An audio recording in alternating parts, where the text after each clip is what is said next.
องมีชื่อว่าทิตวันชินวณิชเป็น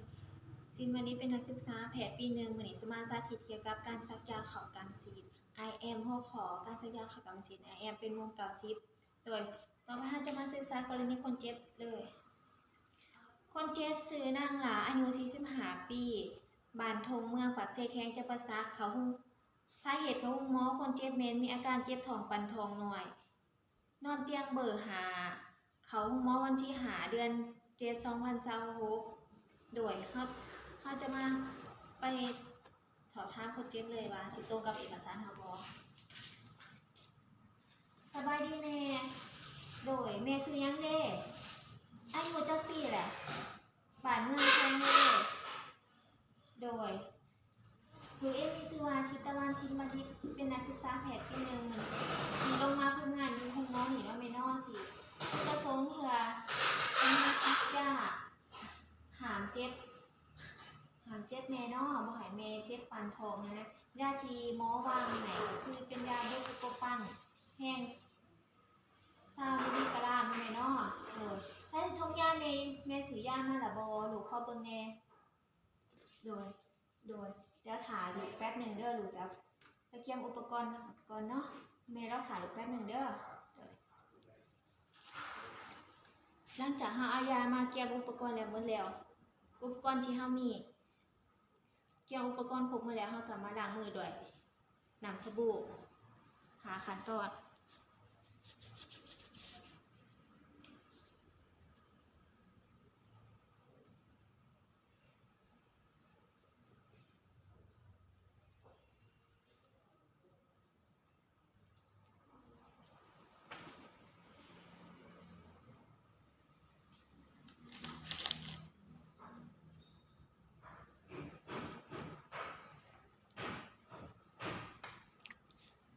จากเราล้างมือโดยหาขั้นตอนเลยเราจะมา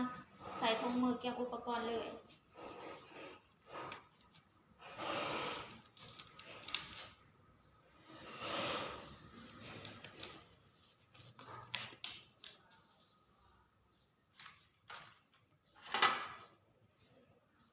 ซัมบีจะมีซัมบีแห้งและซัมบีเปียกซัมบีเปียกเราจะบอกเรา70ใช่เลย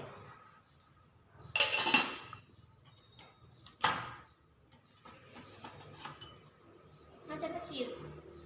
ซัมบี้แห้ง2ก่อนซัมบี้เปียก2ก่อนหรือ3ก่อน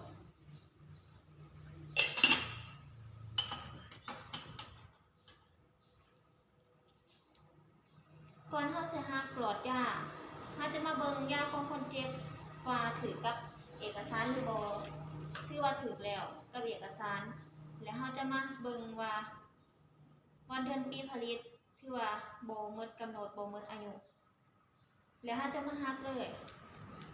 เขาจะมาเบิ่งว่าคอจะมีน้ำขังบ่จะมีน้ำยาขังบ่ถ้ามีเขาจะเด็ดแล้วเขาจะมา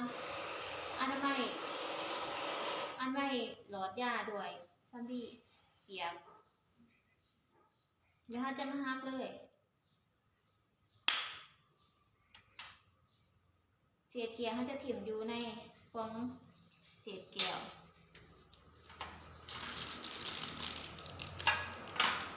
ทีนี้เราต้องถิ่มดูในทีนี้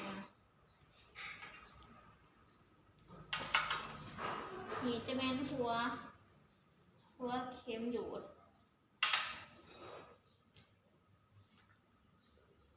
ก่อนเราจะดูดเราจะเปลี่ยนหัวเข็มก่อน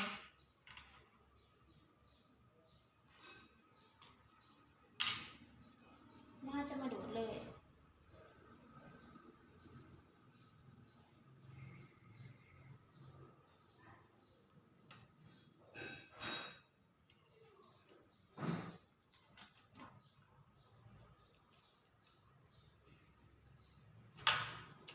แล้วเศษเทียมเขาจะถิ่มอยู่เศษกับคุกแก้วแล้วเขาจะมาเปลี่ยนหัวเข็ม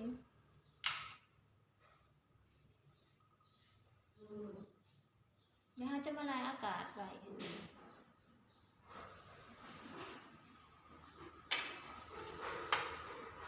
หลัง จากนั้นเราจะไปหาคนเจ็บเลยซักยาคนเจ็บเลย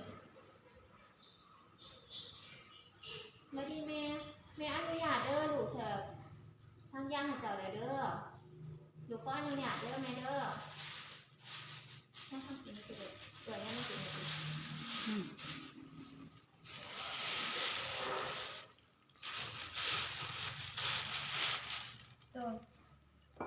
ซักยาเราจะมาแบ่งเป็น4 ส่วนมันจะมาแบ่งเป็น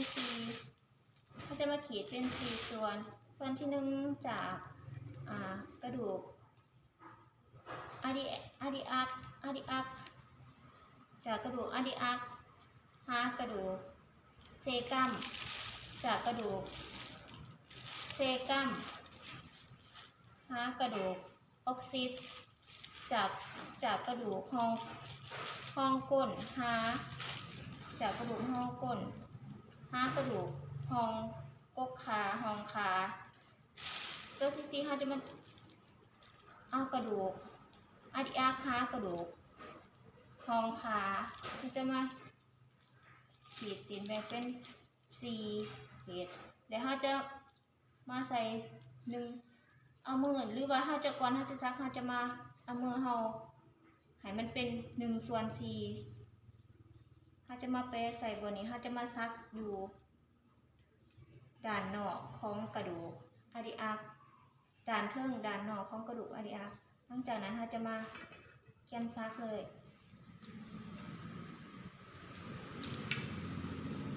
เราจะซักแล้วเราจะอนามัยเป็นกลหอยคือว่าก่อนที่1บ่สะอาดเราจะมาใส่ก่อนที่2เลยก่อนที่2อนามัยก่อนที่2อีกหลังจากนั้นเราจะจับสำลีแห้งไว้เดี๋ยวเราจะซักเป็นมุม90ใส่เทคนิค2 ไว้ 1 สาแล้วเราจะมาดูดว่ามีเลือดออกบ่คือว่าคนเจ็บนี่บ่มีเลือดออกมันบ่ถึกเส้นเลือดเท่ากับมาบีบยาเขาแล้วมาใส่เทคนิค1 ไว้ 2 สาแล้วเขาจะบดยาหมดแล้วเขาจะถูกออกแม่แล้วเลยเด้อเจ็บบ่เจ็บหน่อยนึงนะแม่เนาะโดยเจ็บหน่อยนึงเด้อถ้าแม่มีอาการอีก15 นาทีหรือ20 นาทีถ้าแม่มีอาการหายใจฝืดแน่นหน้าอกหรือว่ามีเลือดออกแม่บอกลูกเด้อโดยให้แม่นอนพักผ่อนได้เด้อตามสบายเด้อโดยหลังจากเราซักยาแล้วเราก็ไปเปลี่ยนอุปกรณ์ที่แหลมคมเราจะถิ่มอยู่ครั้งที่งานกับปุ๊บที่แหลมคมที่เสือเราจะมาถิ่มอยู่ที่เสือ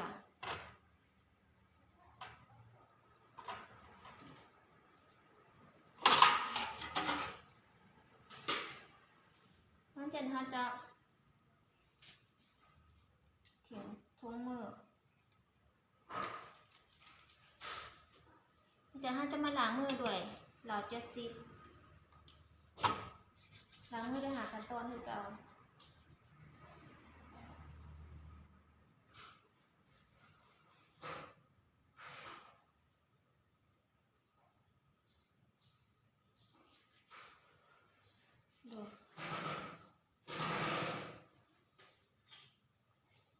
หลังจากนั้นเราจะมาถอดมัดเลยต่อไปเราจะมาบันทึกอาการคนเจ็บอาการคนเจ็บมีอาการยังเจ็บหน่อยนึงเจ็บท้องปานทองทันหมอวางยาหายเป็นบุสโกปังแห้งความแห้งเงิน20 มิลลิกรัมซักเวลา1 โมง 20 นาทีตัวการซักยาเข่าการศีลสำหรับวันนี้งดเพียงเท่านี้จ้ะ